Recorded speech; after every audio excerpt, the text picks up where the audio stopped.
नमस्कार, मैं निकिता और आप देख रहे हैं सी न्यूज भारत। वक्त हो चुका है न्यूज बुलेटिन का, जिसमें हम जानेंगे कहां कांवड़ियों पर पुष्प वर्षा कर फूल मालाएं पहनाकर जोरदार स्वागत किया गया, कहां ट्रैफिक सिग्नल शुरू होते ही हो गए खराब।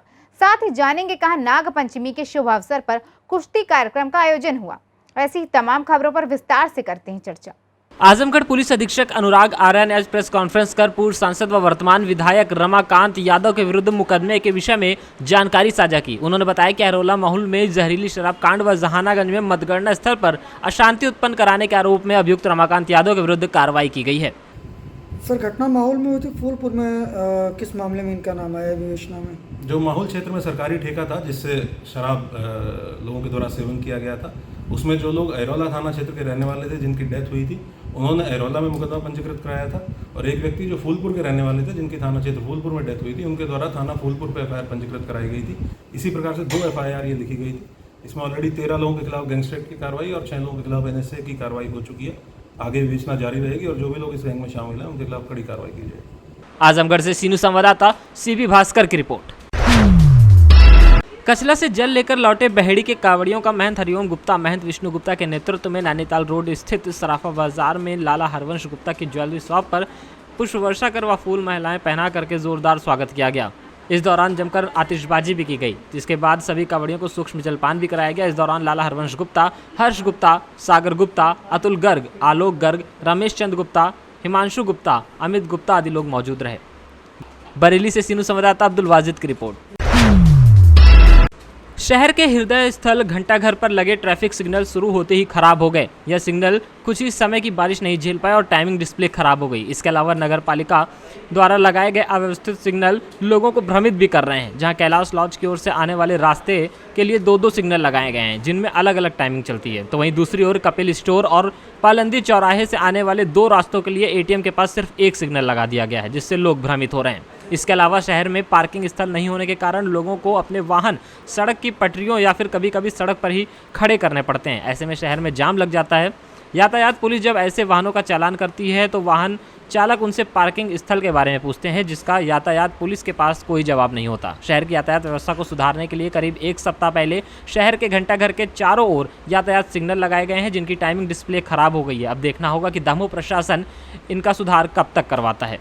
की डिस्प्ले ट्रैफिक लाइट नई ट्रैफिक लाइट लगी थी, उसकी डिस्प्ले खराब हो गई है। इसके संबंध में सर आप थोड़ा सा। ये हमें सूचना मिली है, इसकी जो ट्रैफिक लाइट उसकी डिस्प्ले जो टाइमिंग डिस्प्ले है वो थोड़ा ख़राब हो गया है। नगर पालिका को हमने सूचित कर दिया है, उनके इंजीनियर भी आ गए हैं और जल्दी इसको ठीक करवा लिया जाएगा। और सर जेब्रा क्रॉसिंग भी नहीं बनी है। जेब्रा क्रॉसिंग भी नगर पालिका को बनवाना है, उन्हें भी क्योंकि अब थोड़ा सा व्यस्त थे वो चुनाव वगैरह में, इस वजह से नहीं बन पाई और थोड़ी बारिश भी हो रही है। जैसे टाइम मिलता है तो वहाँ जेब्रा क्रॉसिंग जो है बनवा दी जाएंगी। और दमोह से सीनू संवाददाता अभिनव की रिपोर्ट।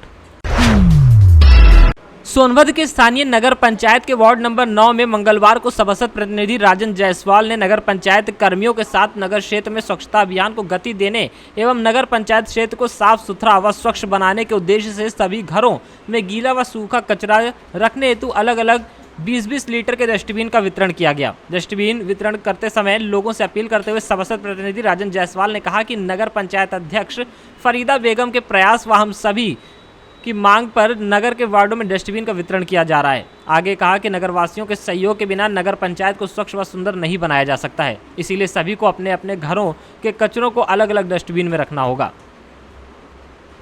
सोनभद्र से सीनू संवाददाता मुश्ताक अहमद की रिपोर्ट। सोनभद्र के ओबरा गांधी मैदान में नाग पंचमी के शुभ अवसर पर कुश्ती कार्यक्रम का आयोजन हुआ, जिसमें ओबरा नगर के नौजवान युवकों ने बढ़ चढ़कर हिस्सा लिया। इसे देखने के लिए काफी संख्या में लोग उपस्थित रहे। सोनभद्र से सीनू संवाददाता मुश्ताक अहमद की रिपोर्ट।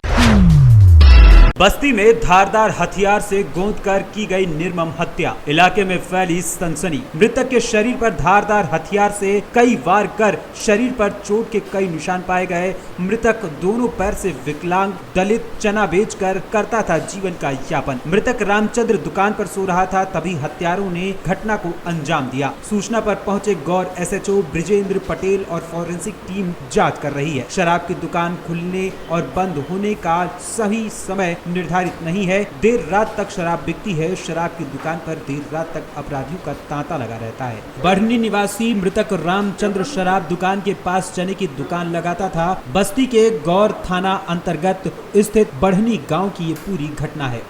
ये थाना गौर के ग्राम बढ़नी में प्रातःकाल सूचना मिली कि यहाँ के रहने वाले रामचंद्र पुत्र दधीराम जो 45 वर्षीय थे और एक दुकान चलाते थे, इनकी किसी धारदार हथियार से हत्या कर दी गई। मौके पर फ़ौरन सभी उच्च अधिकारी और थाने की पुलिस पहुंची।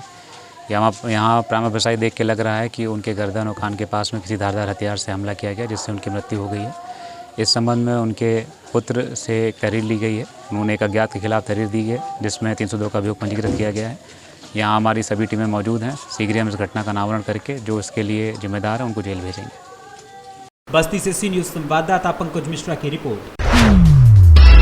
सावधान, चतरा जिले के सरकारी अस्पतालों में एंटी स्नेक वेनम इंजेक्शन नहीं है। यदि आपको सांप ने डसा है तो मौत निश्चित है। एंटी वेनम इंजेक्शन के खत्म होने के कारण 2 दिनों में बाप बेटी समेत 6 लोगों की जान जा चुकी है। वैसे चतरा जिला सर्पदंश के लिए डेंजर जोन माना जाता है। जंगल और पहाड़ों की बाहुल्यता वाले जिलों में से एक चतरा जिला है। इस वजह से यहाँ अनेकों प्रजाति के बहुसंख्यक विषैले सर्प पाए जाते हैं। जिले के 12 प्रखंडों का प्रतिनिधित्व करने वाले सदर अस्पताल की स्थिति से हम आपको अवगत करा रहे हैं। अब आप अंदाजा ही लगा सकते हैं कि चतरा में सर्पदंश के शिकार लोगों का जीवन किसके भरोसे है। सर्पदंश के शिकार लोग अस्पताल में एंटी वेनम डोज नहीं रहने की स्थिति में जान बचाने के लिए या तो झाड़ फूक का सहारा लेने को विवश हैं या फिर कर्ज लेकर दूसरे जिलों या प्रदेशों में जाकर अपना इलाज कराने को विवश हैं। ऐसे में स्वास्थ्य विभाग की लापरवाही और झाड़ फूक लोगों के लिए जानलेवा साबित हो रहा है। औसतन जिले में प्रत्येक वर्ष 50 से 60 मौतें एवियस डोज के अभाव और झाड़ फूक के चलते होती है। एक सप्ताह से चतरा में एक भी एंटी वेनम इंजेक्शन नहीं है। विभागीय अधिकारियों की शिथिलता और लापरवाही के कारण इंजेक्शन खत्म हो गया है। एवियस का जो डोज नहीं रहने से सांप काटने से ग्रामीण को बहुत मौत हो रही है। यहाँ का जो सदर हॉस्पिटल का जो प्रबंधन है वो घोर लापरवाही कर रहे हैं, जो जिसमें ग्रामीण से आते हुए सांप डसते हैं उस लोग को बहुत तरह की परेशानी हो रही है। जिस तरह के रवैया चल रही है उस तरह से नहीं लग रहा है कि ये सुधरेगी। इस तरह से बार बार हमेशा शिकायत हो रही है सदर अस्पताल की। चतरा सदर अस्पताल में एवियस की दवा नहीं है और आप देख सकते हैं कि इसकी वजह से भी हाल में ही पिता पुत्र 2 की मृत्यु हो चुकी है। जिस भरोसे आप हैं कि सिविल सर्जन यहाँ पे स्वास्थ्य महकमा को दुरुस्त करेंगे, चंद दूरी पर ही उनका अपना प्राइवेट क्लिनिक चलता है। और आपको जानकारी होगा कि सरकार के द्वारा निर्देश है कि कोई भी सरकारी डॉक्टर प्राइवेट प्रैक्टिस नहीं करेंगे। फिर भी चंद दिनों पर अगर सिविल सर्जन का हॉस्पिटल हो तो सरकारी व्यवस्था दुरुस्त होने का तो सवाल ही पैदा नहीं होता है। साथ ही साथ आप देख सकते हैं कि 20 से 25 सालों से ये एक ही अस्पताल में पदस्थापित हैं। सरकार की ऐसी क्या मजबूरी है कि इनका स्थानांतरण कहीं और नहीं होता और यहीं ये सिविल सर्जन ही बन बैठे हैं। लोग सोचते हैं कि लोकल लोग रहेगा तो कुछ स्वास्थ्य व्यवस्था दुरुस्त होगा, लेकिन ये उतना ही भ्रष्ट हो चुका है और इनसे विकास और लोगों के लिए कुछ अच्छा करने की जो उम्मीद है वो करना बेकार है। दूसरी भाषा में आप कह सकते हैं कि स्वास्थ्य महकमा जो है वो लोगों के जान के साथ खिलवाड़ कर रहा है और जानबूझकर ऐसी कार्रवाई की जा रही है। चतरा से सी न्यूज संवाददाता लक्की की रिपोर्ट।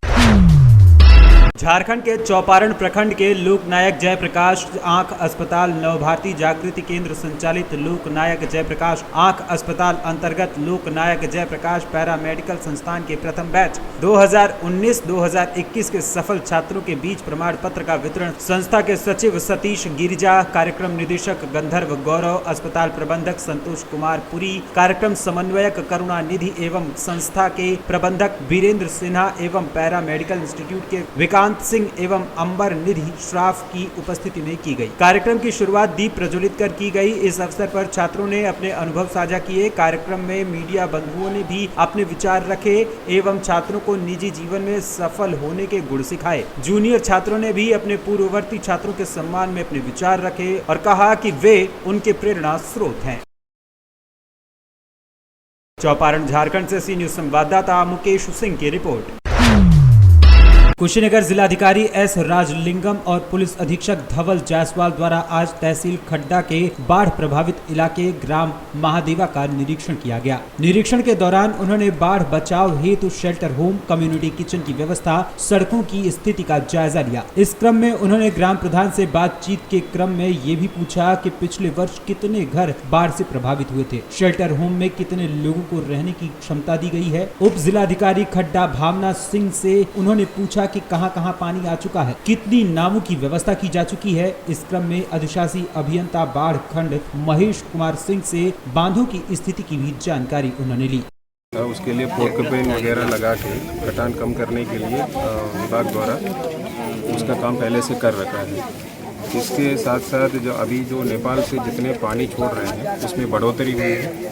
इसके क्रम में मैं और कप्तान साहब यहाँ पे देखने के लिए आए थे और इनके यहाँ अभी तो जल भराव की स्थिति नहीं है, बट चारों तरफ पानी से घिरा हुआ है और जल भराव होने की स्थिति में जो तैयारी करनी है वो पूरी तरह तैयार है। रिलीफ में सामग्री वगैरह भी इनको उपलब्ध कराया जाएगा और आवश्यकता अनुसार कम्युनिटी किचन का भी तैयारी की। सर, रेता क्षेत्र के जो गांव हैं बसंतपुर, हरिहरपुर, उन गाँव में पानी घुस चुका है, उसको लेकर के सर क्या कुछ तैयारियां चल रही हैं? वो पानी इनंडेशन है, जैसे पानी वो रहता है, वहाँ नाव को हमने डिप्लॉय कर दिया गया और कम्युनिटी किचन चालू हो जाएगा और बाकी जो आवश्यक सामग्री है वो तो उनके पास पहले से हम लोग व्यवस्था कर लिए हैं और एक नायब तहसीलदार वहाँ परमानेंटली वहाँ पोस्टेड है और कल एक SDRF टीम स्थायी रूप से वहाँ पे रुकने के लिए भी मैंने अनुरोध किया था, वो भी स्वीकृति हो जाएगा। तो इस प्रकार वहाँ भी हम लोग नज़र रखते हैं। बाढ़ की विभीषिका से ग्रामीणों को बचाने के लिए कोई पुख्ता इंतजाम नहीं होंगे साहब कि हर साल बाढ़ की विभीषिका के दंश से बचें? बाढ़ के इंतजाम तो हो ही रहा है। आप ये जो देख रहे हैं इनंडेशन है, दोनों में फ़र्क है।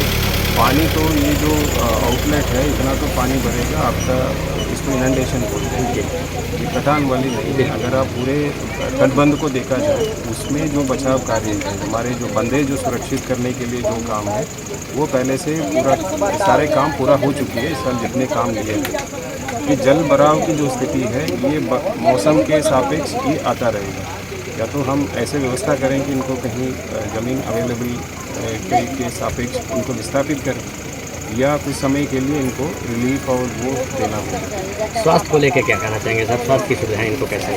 नहीं, यहाँ पे मेडिकल टीम लगेगी और जो बाढ़ प्रभावित गांव में पहले से बाई नेम ड्यूटी लगाए हैं और इस बार सभी नगर पंचायत नगर पालिका को एक मोबाइल एम्बुलेंस भी दी है अतिरिक्त, तो वो भी इसमें लगा दिया जाएगा और एक डॉक्टर यहाँ पे परमानेंटली उनको भी जैसे जल भराव की आती है उससे जुड़े हुए जो बीमारी यहाँ पे आएंगे और जो पशु डॉक्टर भी उनकी भी ड्यूटी है। कुशीनगर से सीनियर संवाददाता राशिद बिल्लाह की रिपोर्ट।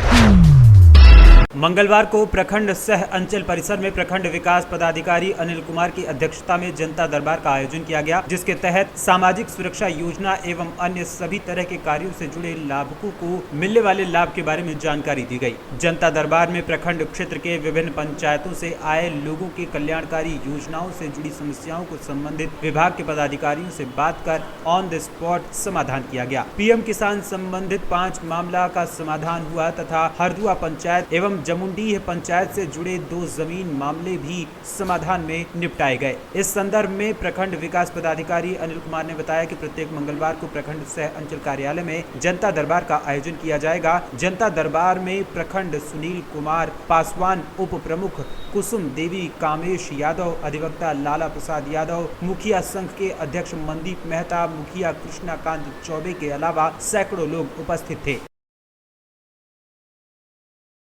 पलामू से सीनियर संवाददाता अवध किशोर राय की रिपोर्ट। फिलहाल के लिए इस न्यूज बुलेटिन में बस इतना ही। देश और दुनिया की तमाम खबरों के लिए देखते रहिए सी न्यूज भारत।